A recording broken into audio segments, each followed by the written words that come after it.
Selamat siang dan salam sejahtera untuk kita semuanya. Kami dari kelompok 4 akan mempresentasikan hasil diskusi kami untuk memenuhi mata kuliah mikrobiologi farmasi dengan dosen pengampu Bapak Imam Bagus Sumantri mengenai Candida albicans. Sebelumnya, izinkan saya untuk memperkenalkan anggota kelompok 4 yang dimulai dari saya sendiri, Meta Angelin. Selanjutnya ada Salwa Sabina, Putri Nabila, Cella Esteria. Baik, yang pertama saya akan menjelaskan mengenai apa itu Candida albicans. Jadi Candida albicans adalah satu jamur yang berbentuk sel ragi lonjong, berbentuk kecil, berdinding tipis, bertunas, dan merupakan salah satu bakteri gram positif yang berukuran 2-3 kali 4-6 mikrometer yang memanjang menyerupai hifa atau pseudohifa. Candida albicans menyerupai hifa ini ketika tunas-tunas terus tumbuh tapi gagal melepaskan diri, menghasilkan rantai sel-sel yang memanjang yang terjepit atau tertarik pada septasi-septasi di antara sel.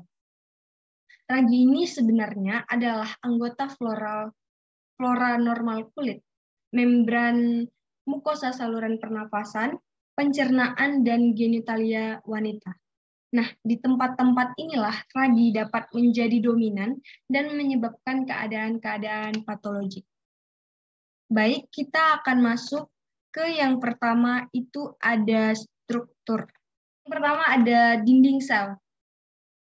Dinding sel dari Candida albicans mempunyai kompleks dan dinamis ya. Tebalnya 100-400 nanometer. Nah, menurut ilmuwan Segal dan Baffin pada tahun 1994, dinding sel Candida albicans terdiri dari 5 lapisan yang berbeda. Komposisi primernya terdiri dari berbagai polisakarida seperti glukan, mannan, dan kitin. Glukan dan mannan keduanya terutama memberi struktur sel. Sedangkan yang terakhir, mannan, yang merupakan protein turut berperan dalam membentuk antigen utama organisme. Bisa kita lihat di sebelah kanan, sesuai dari keterangan yang sudah saya katakan tadi, lapisan pertama ada fibrillar layer atau lapisan terluarnya, lalu ada manoprotein atas. Terlihat pada gambar mungkin manoprotein terlihat lebih tebal ya teman-teman, tapi sebenarnya beta glukan atau beta glukan kitin lah yang nantinya menjadi penyusun utama. Yang lapisan ketiga ada beta glukan dan yang keempat ada beta glukan atau biasa kita bilang kitin. Nah, bedanya beta glukan sama kitin ini bisa terlihat dari gambar sedikit seperti ada batang yang beraturan gitu. Lalu ada manoprotein bawah dan ada plasma membran atau membran plasma. Baik, selanjutnya dinding sel itu terbagi menjadi 2 ya teman-teman. Ada lapisan luar dan lapisan dalam. Nah, kita analisis untuk yang pertama ada lapisan luar. Untuk dinding sel lapisan luar dari Candida albicans ini terdiri dari manoprotein yang terglikosilasi dan kuat yang berasal dari permukaan sel. Lapisan ini terlibat dalam pengenalan antar sel atau dalam bahasa Inggrisnya cell-to-cell recognition events. Ini menentukan sifat permukaan sel dan berperan penting dalam interaksi dengan host pest. Manoprotein ini mewakili 30-40% dari total polisakarida dinding sel dan menentukan sifat permukaan sel. Lalu yang untuk yang kedua ada lapisan dalam. Nah, tadi kita sudah lihat sebelumnya terdiri dari beta glukan dan kitin atau beta glukan kitin. Nah, beta glukan ini yang sudah saya bilang tadi merupakan komponen utama dari Candida albicans. Mungkin tadi di gambar terlihat itu manoprotein yang lebih tebal di bagian sini. Namun sebenarnya beta glukan lah yang lebih tebal atau penyusun utamanya. Jadi sekitar 50-60% berat dinding selnya itu merupakan dari beta albicans. Nah, kitin hanya meliputi 1-10% berat dinding selnya. Namun, zat ini merupakan konstituen dinding sel Candida albicans yang penting. Kitin terdistribusi pada septa antara kompartemen sel independen, budding scars, dan cincin antara sel induk dan tunasnya atau blastospora.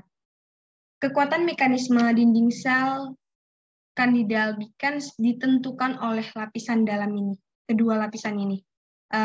Selain glukan, manan, dan kitin, dinding sel Candida albicans juga terdiri atas protein sekitar 6-25% dan lipid sekitar 1-7%.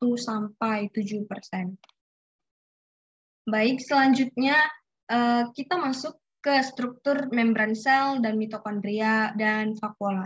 Kita bisa lihat di sebelah kanan ini ada gambarnya ya, ada membran sel, dinding sel, antimetabolit, dan sel mitosis. Namun di sini kita akan membahas membran sel, mitokondria, dan vakuola. Di membran sel sendiri, eukaryotik Candida albicans ini ada lapisan fosfolipid ganda. Memiliki aktivitas enzim seperti manan sintase, glukan sintase, kitin sintase, ATPase, dan protein yang mentransport fosfat. Terdapatnya membran sterol pada dinding sel memegang peranan penting sebagai target antimikotik dan kemungkinan merupakan tempat bekerjanya enzim-enzim yang berperan dalam sintesis dinding sel. Lalu ada mitokondria.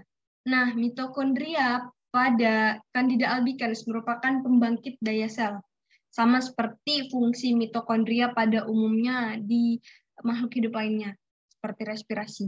Nah, menggunakan energi yang diperoleh dari penggabungan oksigen dengan molekul-molekul makanan, organel ini akan memproduksi ATP.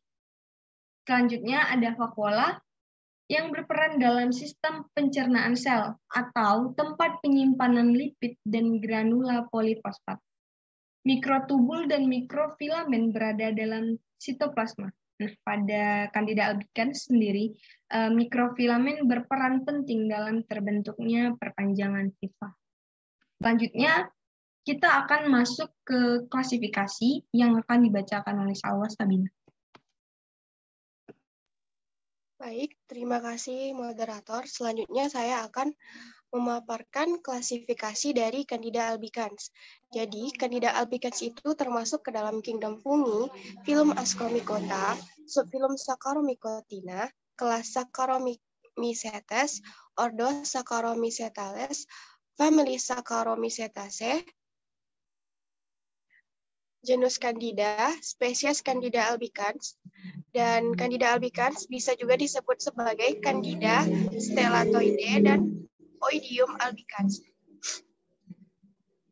Nah, selanjutnya saya akan memaparkan mengenai modifikasi jamur dan patogenesis dari Candida albicans. Nah, Candida albicans merupakan jamur yang dapat bertumbuh dengan baik apabila ditanam di tempat yang memiliki nutrisi yang cukup, terutama karbohidrat.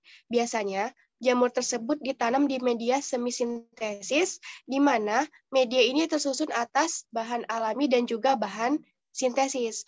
Media semisintesis ini menjadi alternatif media tanam dari jamur Candida albicans, karena kandungan karbohidratnya lebih tinggi dibandingkan dengan bahan alam lainnya.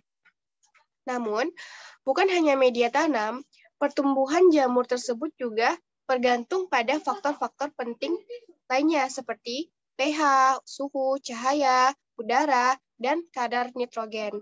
Nah, Candida albicans merupakan salah satu tumbuhan jamur yang paling banyak terdapat pada rongga mulut, membran mukosa, kulit, saluran pencernaan, saluran pernafasan, dan vagina.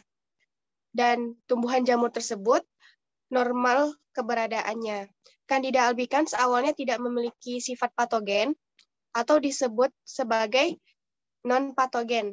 Namun, oleh karena adanya faktor yang saya sebutkan sebelumnya, yaitu udara, pH, suhu, cahaya, dan kadar nitrogen,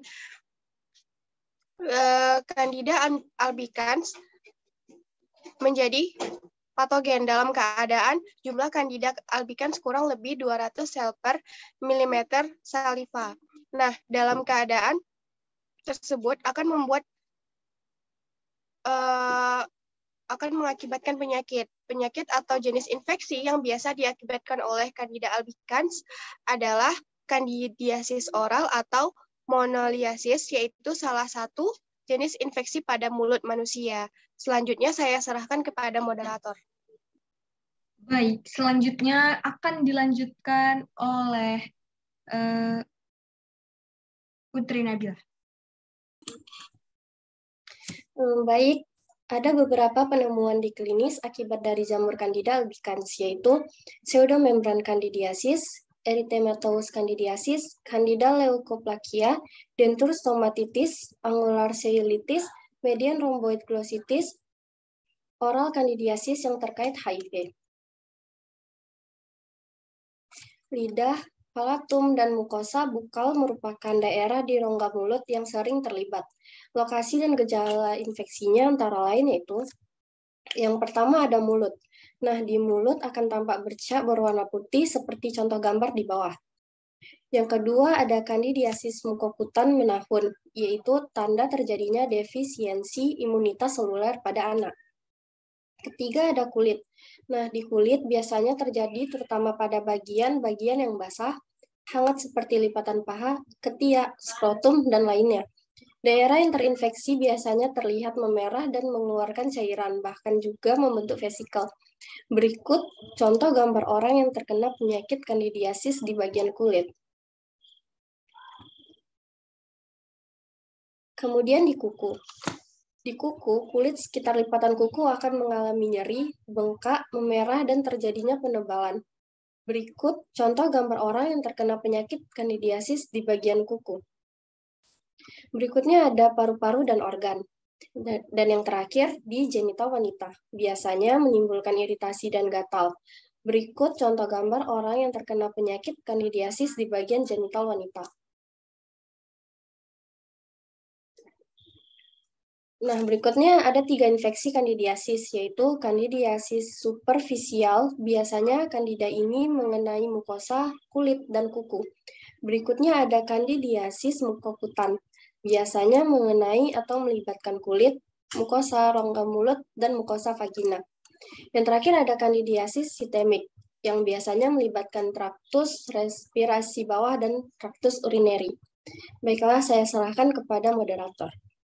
Baik, selanjutnya akan dibahas oleh Sela Esteri.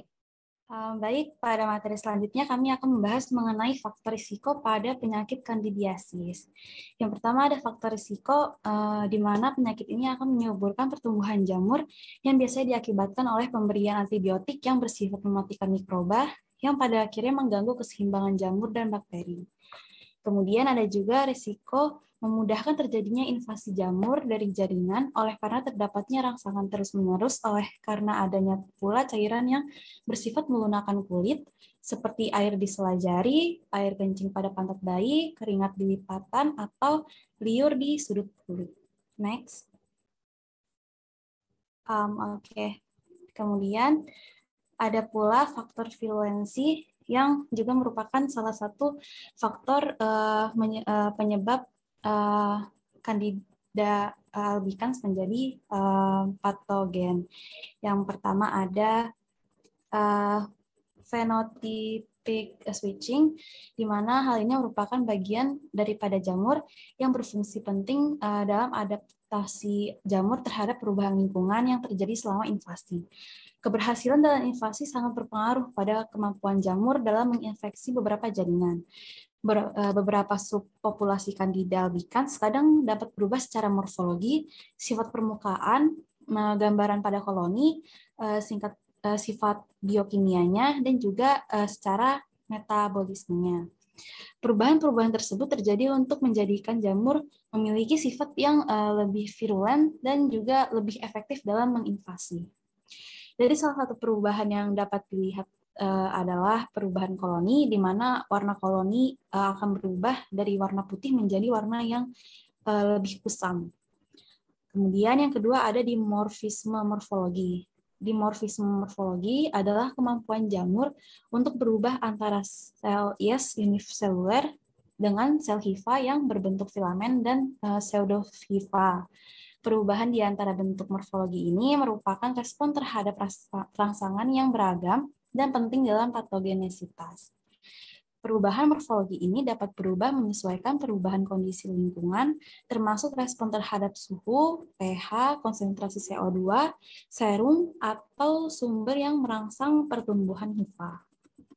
Kemudian ada adesi, di mana Candida albicans sangat memerlukan perlekatan pada sel host dan jaringan dalam invasi, di mana kemudian akan menyebar ke dalam organisme host. Permukaan dinding sel Candida albicans terdapat reseptor yang berfungsi untuk terlaksanakannya adesi dalam sel epitel dan endotel, juga protein serum dan matriks ekstraseluler.